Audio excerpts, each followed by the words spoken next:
사연을 소개하겠습니다. 저녁 식사를 한 뒤 제가 뒤꿈치를 들고 거실을 걷다가는 손에 들고 있던 쟁반을 떨어뜨리고 말았는데요. 어찌나 놀랐던지 등에 식은땀이 날 정도였습니다. 그리고 역시나 어김없이 제 휴대폰이 울려대기 시작했어요. 휴대폰 벨소리가 들리자마자 남편이 짜증스럽게 외쳤어요. 뭐야, 또 밑에 집인 거야? 그렇네. 교수님이 퇴근해서 오신 모양이야. 우리 교수님 연구해야 하는데 나 때문에 방해가 됐나 보다. 어떡하냐? 또 한 소리 듣게 생겼네. 아니 매번 이렇게 전화해서 따지면 어떻게 살라는 거야? 진짜 해도 해도 너무하는 거 아니야? 그래도 어쩌겠어. 우리 팔자라고 생각하고 살아야지. 그니깐 당신도 하준이 거실에서 살살 걸으라고 해. 괜시레 난리 난다. 암튼 나 전화 받을 테니까 당신은 조용히 하고 있어봐. 네, 사모님. 지금 밑으로 내려오라고요? 아, 알겠습니다. 당신 이제는 사모님 소리가 그냥 막 먼저 나오네? 이 습관이라는 게 진짜 무서운 거구나. 그럼 어쩌겠어. 그렇게 부르라고 하는 걸. 우선은 나 내려갔다 올 테니까 당신 하준이 단속 잘하고 있어. 제가 급히 밑으로 내려가서 벨을 눌렀습니다. 우리 교수님 연구해야 하는데 방해되니까 조심해달라고 내가 몇 번이나 말했잖아요. 대체 왜 이렇게 말귀를 못 알아듣는 거예요? 죄송합니다. 아니 사모님, 앞으로는 주의하겠습니다. 암튼 제발 좀 주의 좀 해주세요. 평소 주의가 산만한 건 잘 알고 있었는데 이 정도일 줄은 진짜 몰랐네요. 라며 문을 쾅 닫고 들어가 버렸습니다. 그 모습에 제가 긴 한숨을 내쉬고 있었는데요. 옆집 문이 열리는 듯 하더니만 할머니가 고개만 빼꼼히 내민 채 저를 위로했어요. 새댁이 고생이 많네. 아니 하루 이틀도 아니고 진짜 해도 해도 너무하네. 내가 보니 원래가 성격이 괴팍스러운 것 같던데 새댁이 이해해야지 어쩌겠어. 이사할 상황도 아니라면서. 그러게요. 집을 시부모님이 장만해 주셔서 저희 멋대로 이사하기가 좀 그렇네요. 그럼 전세 주고 나가면 되지 않겠어? 새댁 부부도 딱하긴 한데 아들은 뭔 죄냔 말이야. 집안에 사연이 좀 있어서 그건 안 될 것 같네요. 암튼 신경 써주셔서 감사합니다. 제가 할머니께 허리 숙여 인사를 한 뒤 집으로 올라갔는데요. 남편이 기가 막히다는 듯이 물었어요. 오늘은 사모님이 뭐라고 하셨나? 그냥 내가 주의가 산만하다고 그러지 뭐. 뭐? 산만? 아니 쟁반 한 번 떨어뜨린 거 가지고 어디다 대고 그런 말을 하는 거야? 나 도저히 못 참겠어. 그냥 우리 엄마한테 다 얘기하자. 남편이 발끈한 채 소리치고 있었습니다. 그 모습에 저도 생각 같아서는 당장 그러고 싶었지만 그게 결코 쉬운 문제가 아니었기에 제가 남편을 설득했습니다. 여보, 당신 절대로 어머님 앞에서 그런 말 꺼내지도 마. 그러다 어머님 잘못되시기라도 하면 어쩌려고 그래? 작년에도 아프셔서 입원까지 하셨잖아. 의사 말 잊었어? 항상 조심해야 한다고 했잖아. 그렇긴 한데 우리가 왜 이러고 살아야 하냔 말이야. 요즘 하준이도 뒤꿈치를 들고 걷고 있단 말이야. 언제까지 이렇게 살아야 하냔 말이야. 남편이 울분을 토해내고 있었는데요. 그 모습에 제 마음도 편치만은 않았습니다. 허구한 날 아래층의 항의에 저 또한 힘들 수밖에 없었거든요. 하지만 그렇다고 쉽게 결정을 내릴 수가 없었던 것이 결혼할 때 시부모님이 사주신 집을 함부로 처분하겠다는 말을 꺼낼 수가 없었어요. 집을 살 때 시부모님께서 많은 것을 염두에 두고 사셨다는 걸 너무나도 잘 알고 있었거든요. 그리고 무엇보다도 제 입장에서는 집을 사주셨다는 그 부분만으로도 충분히 감사하고 남을 일이기도 했고요. 거기다 평소 시어머님이 심장 쪽에 문제가 있어서 혹시 신경이라도 쓰실까 싶어 내내 불안하기도 했습니다. 우리 시어머님은 좋은 집안에서 곱게 자란 분이라고 했어요. 그 시절 나름 알아주는 미대를 졸업까지 하셨거든요. 시어머님과 시아버님 두 분 다 본가가 꽤나 부유했던 모양으로 양가 부모님에 의해 정략 결혼을 했다고 하는데요. 정략 결혼이라 하기에는 두 분의 사이가 좋아도 너무나 좋았습니다. 다만 한 가지 안타까웠던 부분이 오래전부터 시어머님이 많이 약하신 편으로 병원에 가는 일이 많았다고 합니다. 우리가 결혼하고 난 뒤 시아버님께서 눈물까지 글썽이며 말씀하시기도 했거든요. 네 시어머니가 그 약한 몸으로 억지로 둘째를 낳았는데 우리 둘째가 조금 일찍 세상에 나와서 얼마나 고생을 했는지 모른다. 그런 둘째가 이렇게 결혼까지 하고 우린 이제 더 이상 바랄 게 없구나. 제 손을 붙잡고 고맙다는 말을 몇 번이나 했는지 모르겠습니다. 암튼 저는 별로 한 것도 없는데 두 분 다 정말 잘해주셨어요. 우리가 시부모님께 이사하고 싶다는 말을 꺼내지 못했던 또 다른 이유가 있었는데요. 그 이유는 바로 아주버님과 형님 때문이었습니다. 형님 또한 미대를 졸업한 사람으로 시어머님과 통하는 부분이 아주 많았어요. 그림에 대해 잘 알지 못하던 저로서는 약간의 위화감이 들 정도로 시어머님과 형님의 사이는 정말 좋은 편이었거든요. 한마디로 시어머님은 형님을 많이 신뢰했고 형님의 말이라면 고지곳대로 믿곤 했습니다.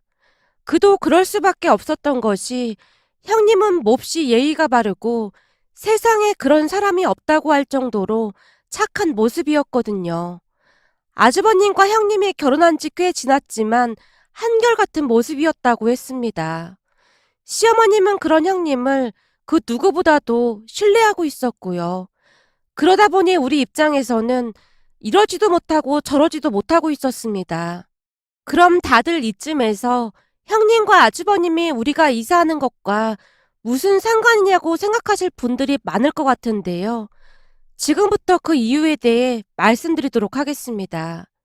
그 사건의 시작은 병원 정기검진을 위해 시부모님께서 우리 집에 머무르면서 시작이 되었어요. 다들 일을 하고 있던 반면 저는 전업주부로 있었기에 두 분을 모시고 병원에 다녀야 했습니다. 하지만 두 분 다 워낙 좋은 분들이어서 큰 어려움 없이 며칠 동안 병원을 다니면서 이런저런 검사를 받게 되었어요. 겸사겸사 시아버님 건강검진까지 하게 되었고요. 그러다 보니 시부모님께서 더욱 긴 시간 우리 집에 머물 수밖에 없었습니다. 그 부분에 대해 두 분이 많이 미안해 하셨어요. 예, 우리 때문에 네가 불편해서 어떡하니? 그러길래 우리가 그냥 알아서 호텔 잡는다니까 굳이 뭐하러 여기로 오라고 해. 그동안 출국 그렇게 했는데. 자식이 둘이나 있는데 호텔에서 지내시는 게 좀 그렇잖아요. 형님이 워낙 바쁘니까 그런 것 같은데 저는 내내 집에 있는데 아무래도 양심의 가책이 느껴져서 그런걸요? 설마 어머님, 아버님 저희 집에 있는 거 불편하신 거예요? 제가 농담조로 두 분을 바라봤는데요. 아니야. 불편하기보다는 미안해서 그렇지. 그리고 네가 양심의 가책을 느낄 게 뭐가 있어. 어머님, 모름지기 사람은 이 양심이라는 게 있어야 하는 거잖아요. 두 분께서 얼마나 잘해주시는데 제가 이 정도도 못 해드리겠어요? 그러니까 아무 걱정하지 마시고 오래오래 있다 가셔도 됩니다. 올라오신 김에 하준이랑 더 많이 놀아주시면 좋잖아요. 하준이도 할머니, 할아버지 오셔서 얼마나 좋아하는데요. 넌 참 말도 예쁘게 해. 네가 그렇게 말해주니 우리가 다 고맙구나. 사실 우리도 하준이가 엄청 보고 싶었거든. 지금도 봐라. 네 시아버지는 하준이 옆에서 떠나질 않잖니? 근데 우리가 손주 보고 싶다고 니들한테 막 내려오라고 하기도 그렇고 요즘은 그런 시부모를 눈치 없는 사람들이라고 부른다며? 우린 나름대로 세련된 시부모가 되려고 노력하고 있는데 니들이 볼 때는 우리가 어때 보이니? 그럼요. 아부성 발언이 아니라 두 분 같은 분들 아마도 세상에 더 이상 존재하지 않을걸요? 뭐? 그건 좀 아부성 발언 같구나. 시어머님과 제가 웃음 가득한 대화를 하고 있었는데요. 사실 그날 시어머님께 말씀드린 제 말은 진심이었습니다. 두 분의 모습을 보며 저도 그렇게 나이 들어가고 싶다는 생각을 할 정도였거든요. 그러던 어느 날 저녁 식사를 마친 후 차를 마시면서 시어머님이 제게 말했어요. 근데 니들 형님네는 많이 바쁜가 보구나. 가까이 살면서 얼굴 보기가 힘드네. 그렇잖아도 이번 주 주말에 다 같이 외식하기로 했어요.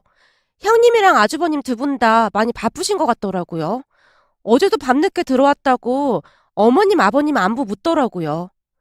하긴 둘 다 일을 하니까 많이 바쁘긴 하겠지. 그나저나 우리 소 하나 지킬 겸 이 앞 공원에 산책이나 다녀올까? 내내 집에만 있었더니 답답하구나. 시어머님의 말에 다 같이 공원으로 산책을 갔는데요. 그런데 그날 산책을 나갔다가 그 사달이 날 줄 누가 알았겠습니까? 하필이면 그 공원에서 아랫집 할머니 할아버지를 만나게 되었거든요. 우리 가족을 보자마자 그 할머니가 쏜살같이 우리에게 다가왔어요. 세댁, 요즘은 왜 이렇게 조용한 거야? 네? 그게 무슨 말씀이세요? 아니, 우리 옆집 교수인데 사람들 말이야. 요즘은 세댁네 힘들게 안 하는 것 같길래 그렇지. 근데 갑자기 먼 바람이 불었길래 저렇게 조용한 거야? 혹시 세댁네가 뭔 조치라도 취한 거야? 미처 우리가 말릴 틈도 없이 할머님이 순식간에 말을 쏟아내고 있었습니다. 그 바람에 남편과 제가 너무나 놀란 나머지 어쩔 줄을 몰라 하고 있었는데요. 옆에 계시던 할아버지까지 할머니를 거들고 있었어요. 윗집이랑 조용하면 뭐해? 아직도 아랫집이랑 내내 싸우고 난리도 아니구만. 그래도 윗집이랑은 요즘 조용하니까 얼마나 좋아. 우리도 참 골치가 아파서 죽겠다니까. 그러고 보니 세댁 친정 부모님이 계셨던 모양이구만. 그동안 그래서 조용했던 거구나. 근데 교수님인데 사람들이 그런 걸 따질 사람들이 아닌데 참 이상하네. 아마도 더 시끄럽다고 난리를 쳤을 텐데 말이야. 저기 친정 부모님이 아니라 시부모님이세요. 어머님, 이분들은 우리 아랫집 사시는 분들이세요. 제가 잔뜩 긴장한 채 시부모님께 아랫집 할머니, 할아버지를 소개해드리고 있었는데요. 그 순간 시어머니께서 반갑다는 듯이 인사를 했어요. 안녕하세요. 아랫집이라고 하면 우리 큰아들네 옆집이겠네요. 예? 큰아들이라니요? 아랫집 할머니, 할아버지께서 어리둥절한 표정으로 우리를 빤히 바라보고 있었는데요. 니들 아랫집이면 첫째네 옆집이 맞는 거잖니? 시어머님께서 제게 다시 묻고 있었어요. 네, 그게 그렇게 되는 거네요. 아니, 그게 그렇게 되는 거라니. 그게 무슨 말이야? 저기 그러니까 어머님 말씀이 맞다고요. 제가 고개를 푹 숙인 채 대답했는데요. 시어머님과 제 대화를 듣고 있던 아랫집 할머니가 놀란 채 외쳤어요. 뭐요? 그럼 교수님인데 사람들이랑 세댁네랑 동기간이었단 말이야? 세댁, 그게 대체 무슨 말이야? 알아듣게 설명을 좀 해봐. 아랫집 할머니가 저를 재촉하고 있었는데요. 시어머님이 미소 지으며 대신 대답을 했어요. 네, 맞습니다. 얘들 밑에 집 사는 사람들이 우리 첫째 아들 집입니다. 그럼 진짜로 우리 옆집이랑 세댁네랑 동기간이란 말입니까? 세댁, 이게 참말이야? 세댁이 말 좀 해봐. 교수님인데 집이랑 참말로 동기간이야? 세댁 형님이라는 게 정말이냐고. 아랫집 할머니 할아버지가 놀란 채 입을 다물지 못하고 계셨는데요. 그 모습에 시어머님이 뭔가 이상하다는 듯이 아랫집 할머니께 물었어요. 얘들이 여기 산 지 그래도 조금 된 것 같은데 둘이 동서지간인 거 잘 모르셨나 보네요. 근데 우리 첫째가 교수인 건 어떻게 아신 걸까요? 아이고 말도 마세요. 그댁 첫째 아드님 별명이 교수님인데인걸요? 예? 교수님인데라니요? 그건 또 무슨 말씀이세요? 말 그대로입니다. 이 동네에서 그댁 첫째 아드님 부부를 모르는 사람이 없어요. 그놈의 교수님인데를 어찌나 입에 달고 사는지 다들 노이로제 걸렸지 않습니까? 근데 아무리 생각해봐도 도저히 이해가 안 되는 게 있는데 어떻게 동생네 부부한테도 교수님이라고 부르라고 할 수가 있는 겁니까? 세상에 어찌 되려고 이 모양인지 모르겠네요. 네? 그건 또 무슨 말씀이세요? 시어머님께서 도저히 이해가 안 된다는 표정으로 아랫집 할머니를 빤히 바라보고 있었는데요. 아무래도 상황이 이상하게 흘러가는 것 같아 제가 얼른 말을 돌렸어요. 할머님, 저희가 지금 산책 중이어서요. 다음에 다시 얘기했으면 좋겠습니다. 아, 그래. 그럼 내가 이거 하나만 물어볼게. 근데 왜 형님한테 사모님이라고 그런 거야? 세댁 지금껏 그렇게 불렀잖아. 그동안 내가 잘못 들은 건가? 아니면 내가 노망이라도 난 건가? 결국 아랫집 할머니 입에서 그 말이 튀어나오고야 말았습니다. 그 말에 시부모님이 무슨 말이냐는 듯이 우리 부부를 멀뚱멀뚱 바라보다가는 아랫집 할머니께 시어머님이 대물었어요. 저기 어르신, 그러니까 어르신 말씀대로라면 우리 둘째가 첫째한테 사모님이라고 했다는 말씀이신 겁니까? 그럼 그렇다마다 사모님이라고 한 건 말할 것도 없고 교수님 사모님이라고 불렀어. 내가 분명히 들었다니까.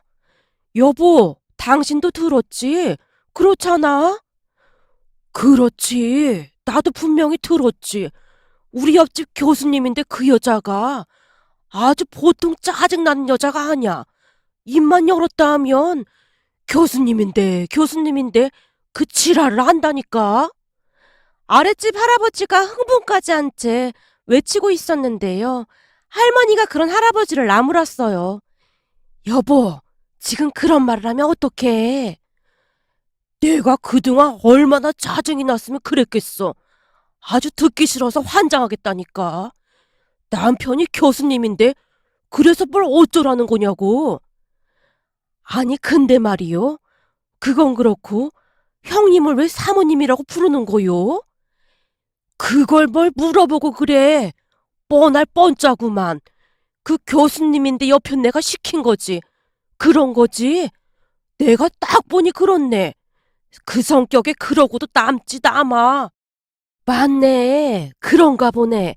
새댁이 아무 말도 못하는 거 보니 그런 거 같네. 새댁, 우리 말이 맞는 거지. 그 교수님인데 그 옆에 내가 시킨 거지. 새댁같이 착한 사람들이 그럴 리가 없잖아. 내가 살다 별 꼬라지를 다 보겠네 그래. 어떻게 동서한테 자기를 사모님이라고 부르라는 말을 할 수가 있어. 세상 말세다 말세야. 근데 새댁도 한참 잘못한 거지. 시킨다고 그걸 그냥 하고 자빠졌어? 두 분께서 어찌나 순식간에 말을 하고 계시던지 당황스러울 수밖에 없었어요. 시부모님 또한 사색이 된 채 두 분 말씀을 듣고만 있었고요. 잠시 후 아랫집 할머니 할아버지께서 혀까지 차며 가셨는데요. 그분들의 뒷모습을 한동안 바라만 보고 계시던 시어머님이 간신히 입을 열었어요. 그만 들어가자. 니들 지금 우리가 들은 말이 무슨 말인지 들어가서 이실 짓고 해야 할 거야. 어머님, 진짜 별일 아니에요. 그러니까 신경 쓰지 마세요. 혹시 심장 쪽이 막 아프시고 그런 건 아니신 거죠? 난 괜찮으니까 지금까지 있었던 일 하나도 빠짐없이 다 말해라. 대체 이게 무슨 말이야? 저분들 말이 사실이야? 어머님, 우선 집에 가서 말씀드릴게요. 근데 진짜 별일 아니에요. 라며 두 분을 모시고 급히 집으로 들어갔는데요. 집에 들어가자마자 시어머님이 우리 아들에게 휴대폰에 있는 사진을 보여주며 물었어요. 하준아, 너 여기 이 사람 누군지 아냐? 교수님인데? 뭐? 교수님? 큰아빠잖아, 큰아빠. 아야, 교수님인데? 그럼 여기 이 사람은 누구야? 사모님인데? 뭐? 사모님? 여기 이 사람은 큰엄마잖아. 아니야, 사모님인데? 아들이 큰 목소리로 대답했습니다. 그 모습에 우리가 안절부절 못한 채 어쩔 줄을 몰라 하고 있었는데요. 시어머님이 기가 막히다는 표정으로 말씀하셨어요. 그렇잖아도 이상하긴 했어. 내가 하준이한테 큰엄마 큰아빠는 자주 놀러 오냐고 물었더니 하준이가 큰엄마 큰아빠가 없다잖니? 그때부터 뭐가 이상하긴 했어. 하준이가 그랬어요? 계속해서 교수님인데 사모님인데 그러더구나. 처음에는 그냥 장난하는 줄 알았다. 근데 이제 보니 다 이유가 있었던 거구나. 그때쯤 시부모님의 표정은 말로 어떻게 표현할 수가 없을 정도였는데요. 정말 큰 충격을 받은 모양으로 시어머님은 손까지 미세하게 떨고 계셨어요. 어머님, 근데 가만 생각해보면 이게 진짜 별일 아니거든요? 넌 이게 별일 아닌 걸로 보이냐? 지금 제정신이야? 첫째네도 문제인데 니들도 큰 문제야. 다들 제정신이 아니야. 아니 그게 아니라요. 동서지간에 아래층 위층 산다고 하면 좀 그렇긴 하잖아요. 그래서 형님이 그냥 그렇게 하자고 한 것뿐이에요. 진짜 별 뜻이 있어서 그런 게 아니라요. 그럼 아까 밑에 층 어르신들이 한 말은 다 뭐야? 어떤 말씀이요? 아까 그랬잖니. 시시때때로 쫓아 올라와서 난리도 아니라고. 아, 그건 아무래도 하준이가 아들이다 보니 좀 시끄러울 수밖에 없잖아요. 근데 교수님인데, 아니 아주버님이 연구자료 만드시는데 힘드실까봐 그런 것뿐입니다. 그걸 지금 말이라고 하는 거야? 이제 보니 둘 다 정신이 나가도 보통 나간 게 아니구나. 사모님이라고 부르라고 하는 첫째나 부르란다고 부른 너나 어쩜 그렇게 못났냐. 우리는 그동안 니들이 사이좋게 잘 지낸 줄 알고 얼마나 뿌듯했는지 모른다. 시어머님이 목소리까지 높인 채 소리치고 계셨는데요.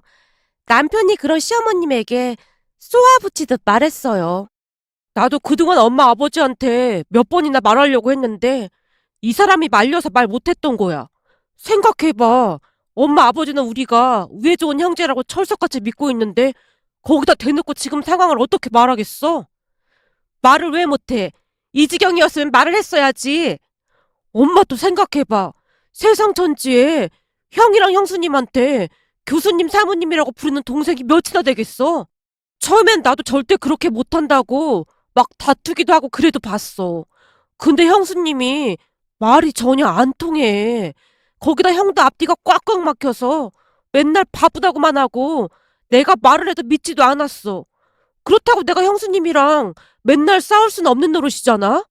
그래서 우리도 나름대로 그냥 더러우니까 피해가자. 그런 심정으로 그랬던 것 뿐이야. 그리고 말이야.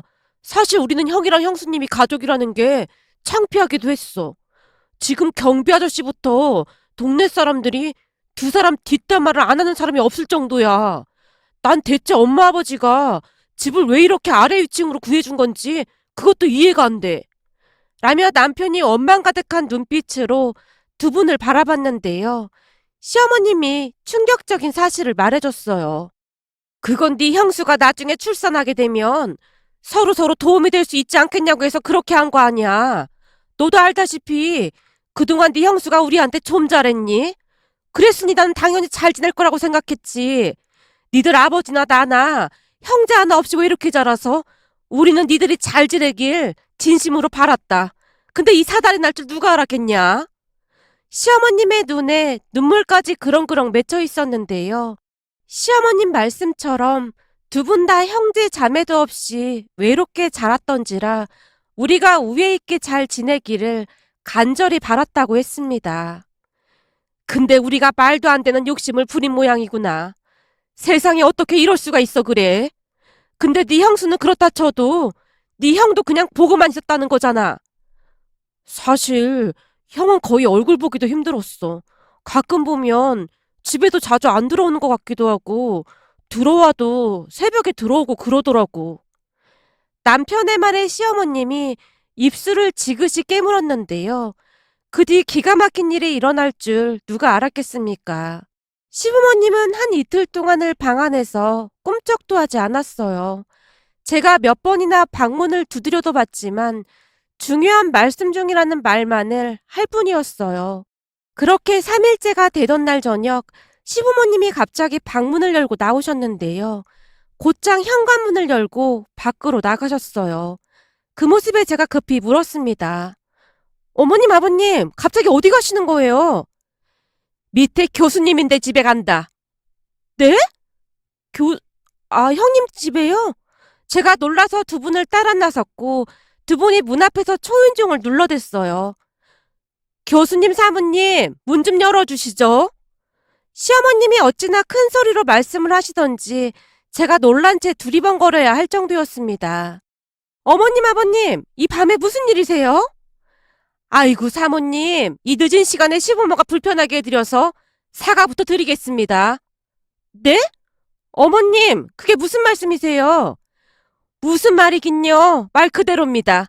우리가 올라온 지도 한참이 되었는데, 우리 교수님인데 사모님인데 얼굴을 한번 못 봐서 미천한 저희가 직접 찾아왔습니다. 어머님, 대체 왜 이러세요? 형님이 얼굴까지 시뻘개진 채 안절부절 못하고 있었는데요. 그동안 동네에서 갑질이랑 갑질은 다 하고 다녔다고 들었는데 시부모한테도 그 갑질 한번 해봐요. 우리도 그 갑질 한번 구경 좀 해봅시다. 그 잘난 교수님 갑질 한번 봅시다. 시부모님의 말에 형님이 저를 있는 대로 노려보며 물었어요. 동서가 말한 거야? 아니, 그게 동서는 뭔 놈의 동서입니까? 감히 교수님 사모님한테. 시어머님의 말에 아주버님이 놀라서 물었어요. 어머니 아버지, 왜 이러세요? 왜 이러세요? 대학에서 학생들을 가르친다는 교수라는 사람이 동네방네 갑질이랑 갑질은 다 하고 다녀? 네가 그러고도 학생들을 가르칠 자격이 있기나 해? 두 분이 형님과 아주버님을 노려보고 있었는데요. 나중에 알고 보니 아주버님은 그런 상황을 잘 알지도 못하고 있었다네요. 그러니까 형님이 아주버님한테까지 철저히 속이고 있었던 겁니다. 평소 아주버님은 답답할 정도로 말도 별로 없었고 서재에만 틀어박혀 있었다고 하네요. 아마도 부부 사이가 꽤나 좋지 않았던 것 같았습니다. 다만 우리 앞에서는 좋은 척 연기를 했던 것이고요.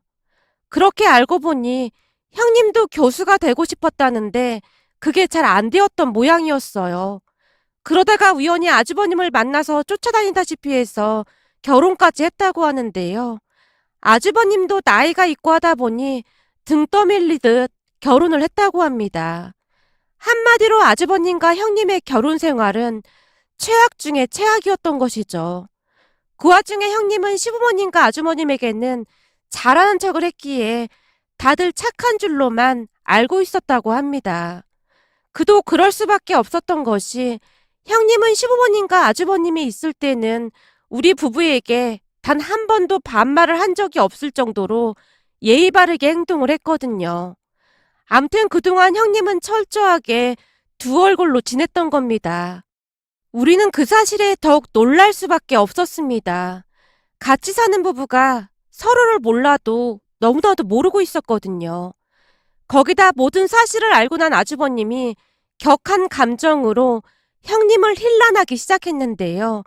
그 모습에 시어머님이 대노하신 채 아주버님께 소리쳤어요. 너도 잘한 거 하나 없어.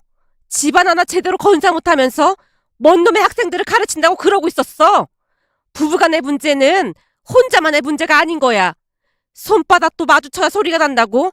네가 네 아내한테 무관심한 것도 큰 잘못인 거야. 근데 어디서 큰 소리야, 큰 소리가. 둘 다 똑같으니까 조용히 해. 그렇게 시어머님께서 형님과 아주버님을 앉혀놓고는 충격적인 말씀을 하셨는데요. 니들이 이혼한다고 하면 우리도 말리진 않을 거다. 너희 같은 아들 며느리는 우리도 필요 없다. 드라마에서나 나오는 막장 며느리가 내 며느리였다니 기가 막혀서 말이 안 나오는구나. 너희들이 살고 있는 이 집은 우리가 해준 거니까 니들 이혼할 때 다 돌려주고 더 이상 나한테 어머님이라고 부르지도 마라. 어머님, 이혼이라니요. 제가 잘못했어요. 제가 그동안 정신이 어떻게 됐었나 봐요. 한 번만 용서해 주세요. 그 순간 형님이 어머님과 제 앞에 무릎까지 꿇은 채 울고불고 난리도 아니었어요.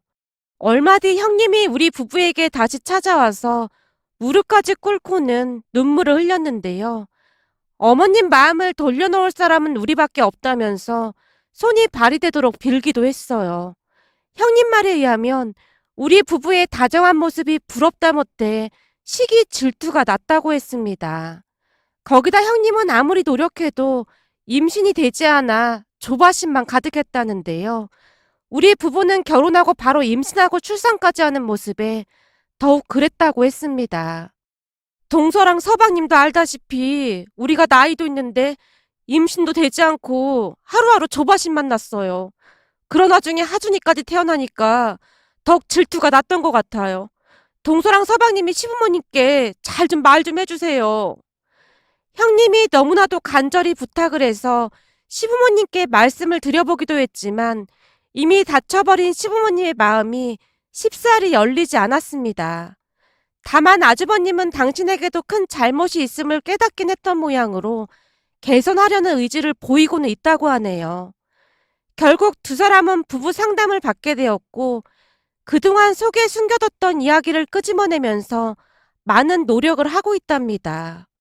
사람 인성 쉽게 변하지 않는다고는 하지만 그래도 노력하고 또 노력한다면 조금씩 변하지 않을까요? 아무쪼록 형님이 이번 일을 계기로 조금 더 나은 사람이 되길 간절히 바라봅니다. 오늘의 사연은 여기까지였습니다. 즐겁게 보셨다면 구독, 좋아요 부탁드립니다. 고맙습니다.